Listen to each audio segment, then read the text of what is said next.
Et si, en fait, 3 petites phrases suffisaient à changer complètement notre façon de décrire les gens en français?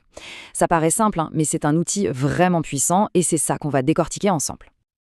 On a tous des personnes que comptent vraiment dans nos vies, que ce soit la famille, les amis, des mentors. Mais la vraie question, c'est comment on fait pour leur rendre justice? Pour trouver les mots justes, surtout en français? Eh bien, c'est justement le défi qu'on va relever. Alors, c'est parti. Notre guide, notre point de départ, ce sont ces 3 phrases-là.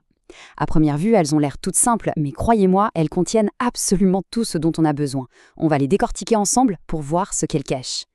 Bon, on commence par le commencement, la base de la base, la méthode la plus simple, la plus directe pour donner une première idée de quelqu'un, c'est bien sûr l'utilisation des adjectifs. Ok, regardons cette première phrase. J'ai des parents super, hyper généreux. Waouh!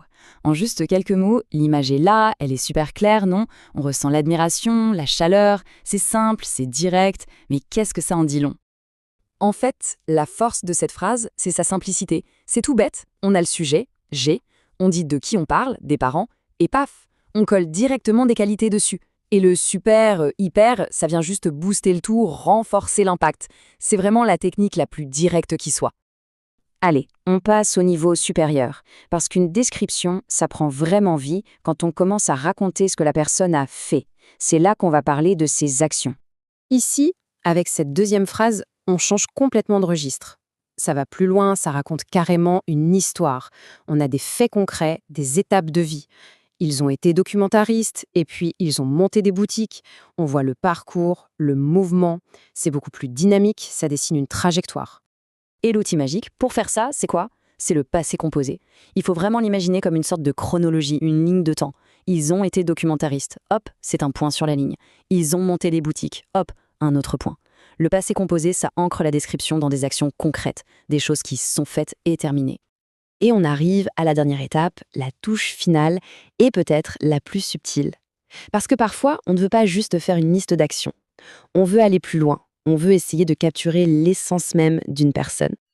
Écoutez bien la différence avec celle-ci. Ma grand-mère était une pianiste géniale. On le sent tout de suite, non? La nuance est énorme. On ne dit pas qu'elle a fait un concert un jour. On dit que être pianiste, c'était une partie d'elle, de son identité. Et ça, eh bien, c'est le super pouvoir de l'imparfait. Son rôle, ce n'est pas de décrire un événement précis, ponctuel. Non, c'est de décrire un état qui dure dans le temps, une habitude. L'imparfait, il ne raconte pas ce que la personne a fait, mais qui elle était. C'est comme s'il peignait le décor, l'arrière-plan de sa personnalité. Voilà, le point clé, le truc à retenir, il est là, juste sous nos yeux.